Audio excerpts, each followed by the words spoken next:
signals the end of the SKT dynasty. The upset is complete as the kills come through. The SKT dynasty is over. All hail the new kings, Samsung Galaxy, your 2017 world champions. That was supposed to be Faker's lowest moment. The greatest player of all time in tears. His dynasty shattered because he just wasn't good enough. After that crushing loss, 2018 was supposed to be Faker and SKT's comeback year. They were on a search for redemption, trying to earn back the title of the greatest League of Legends team in the world. Instead, it was their worst year ever. As Kramer picks up the kill, now they're all gonna flood forward. There's knockups left, right, and center. A double kill as Kramer, his only game of the day, and he picks up the double and ends it for the Afrika Freaks. It's a 2-1. It's a different story for the first meeting. SKT will have to hope that this week is an aberration. I say that SKT don't have the players to go far over the course of multiple metas. It's always been winning. They're getting used to this feeling, their worst season ever. They reached new lows once thought impossible for League's most prestigious team, and their star player, once considered the greatest of all time, was fading. But the team's 2018 woes seem like a faded memory this year. After 2 LCK titles, a Rift Rivals trophy, and a top 4 finish at Worlds, SKT are back. So how did SKT do it? How did a team that hit rock bottom in 2018 turn it all around and make top 4 at Worlds the next year? How did SKT get their groove back? By starting from scratch.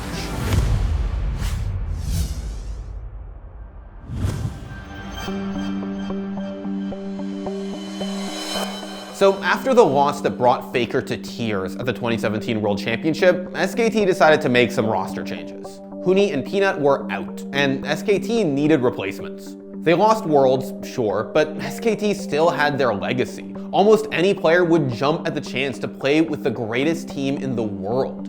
SKT could basically pick whoever they wanted. But instead of signing elite players like they did in the past, SKT instead formed a 10-man roster primarily made up of new, young talent. They hoped that they could find their next stars with this lineup. Instead, they found disaster. SK Telecom, if you look at all the players that they've had on the roster since 2015, you look at it and it's like, well, it's like fucking Pokemon, right? You have Ash Ketchum, which is Faker, and then you just have this ragtag group. So you got Ash Ketchum in mid, and then you're giving him fuck all nothing. Like, let me just read you this roster. Thal, Blank, Faker, Bang, and Wolf. What a dumpster fire. To say this roster underperformed would be an understatement. It sucked. Nexus is under fire, but it's the battle that we're looking at. Deft picks up one. We've got low health bars, and Smeb's just fighting Faker. The flash comes out. The minions are going to be enough, and the Nexus falls. KT, 9-1. Dominant early game, dominant mid game, nothing going to their head. All of the members of SKT have to go running to the hills. Faker goes over with the Zhonya's Hourglass, trying to keep himself alive and in the fight, but he's just too damn low. He'll get spat out, goes back to the fountain, and MVP, they have done it! At SKT, they're not 10th place yet. MVP still occupies that spot, but they are sinking lower and lower. The young players were underwhelming, leaving SKT struggling to form an even half-decent starting 5. The 2018 season came and went without SKT really ever figuring it out. Instead, they found the team's worst year ever. And now, they're looking for the final push. It's the moment. The Nexus Towers, under siege, Griffin will not be stopped.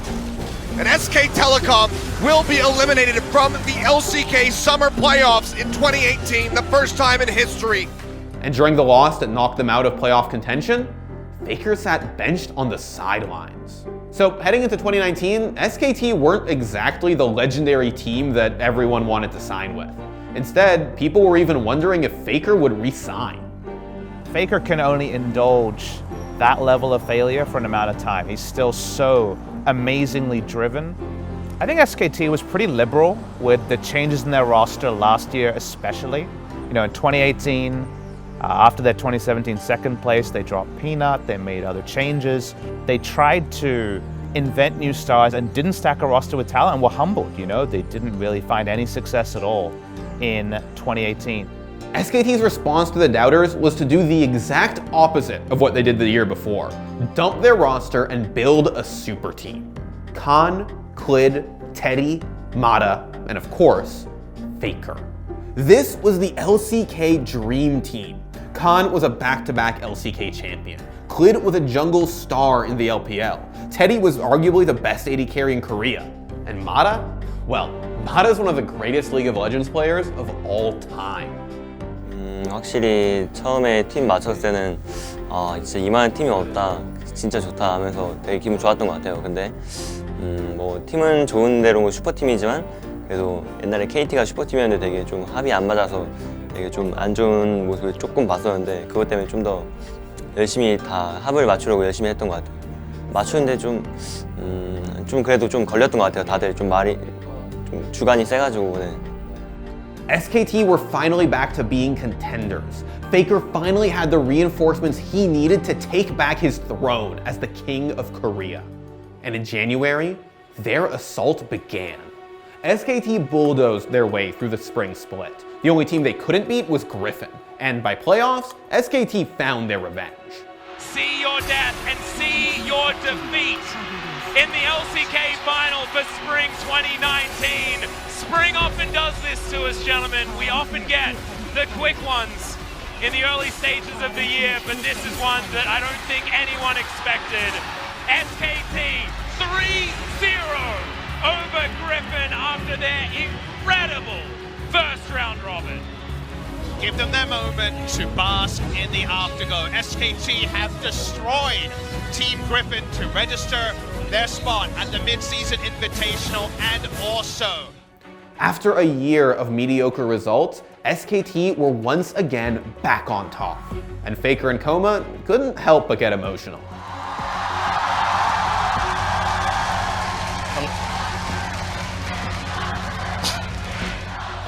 이제 너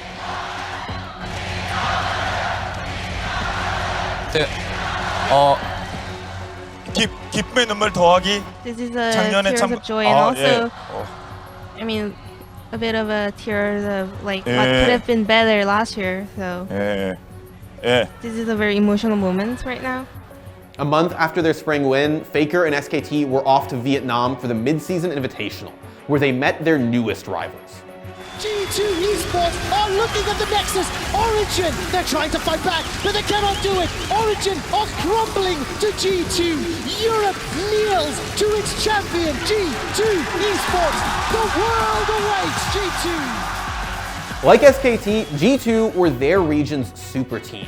But unlike SKT, G2 were wildcards. They played whatever the hell they wanted. They didn't follow the meta, they created it. Korea didn't have teams that crazy, which meant that SKT just weren't ready for G2. And it showed. A little bit of an exchange here. Caps has already used the perfect execution. Goes all the way back in with the flip.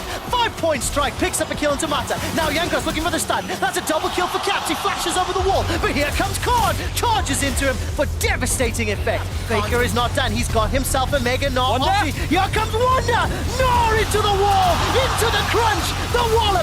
Faker gets a reply, but it doesn't matter. 5-man party in the chicken cap. And SKT are running for their lives. Caps is trying to find the kill. Mata's in trouble. Faker's low, but they've already got one into Mata. Where is Teddy? Follow his HP bar. Khan flashes up the wall. Teddy's dead. Yankos is in the pit. G2 esports have been gifted and donated a Baron from SKT. That's a dunk from Wonder. Death from below for the double, for the ace, for the Barons. The gap be damned. Champions can fall, gods can bleed. Where were you when the West rose up to conquer champions? G2 esports eliminates SK Telecom. North America face Europe at the MSI Finals. 그리고 G2한테 다전대에서 졌는데 비욘딜의 가능성도 되게 넓게 봤고요. 그 다음에 변칙적인 픽 탑파이크 같은 약간 신기한 픽도 좀 더 연구를 하게 된 것 같아요. 덕분에. So you'd think that SKT would go back home to Korea stronger from the lessons they learned at MSI. But that didn't happen. By week 3 of the summer split, SKT were in 9th place. 아 이거 뭐라고 하는 게 아니라 그냥 이거 우리 지금 똑같은 걸로 이제 4연패야? 근데 이렇게는 너무 많이 썼어요. 좌절하지 말고 좌절하지 마라. 주눅들지 말고 믿어줘. 그냥 멘탈 나가지 말고 그 정도 팔이 아니라서. 저희가 생각했던 만큼의 경기력이 안 나와서 다음 경기 때 잘 보완해서 오도록 하겠습니다. But in week 4, SKT's slump ended, all thanks to an unexpected roster change. Perhaps what he's thinking here is that he doesn't want to give up priority in mid. Well, there's the Abyssal Voyage. Effort's going to come in with cleared. No QSS available just yet for Ruler, and he is well dead. Teddy picks up his third of the game. Really, really nice play for the early game on SKT's side. Effort was part of the group of rookies that SKT signed in 2018, but he was also one of the ones who survived the culling when SKT built their super teams the next year. And then he just rode the bench, at least until it was time for him to save SKT. I think Effort does a lot of shot calling as well. Like, I think he is very vocal on this squad. Effort was always a pretty practiced player. Yeah, I mean, he's very good. Some of the best SKT games in 2018 were because Effort was the pike player, the carry of the lane. SKT were hot. They picked up a trophy at Rift Rivals and entered the playoffs ready to go. But they needed a miracle.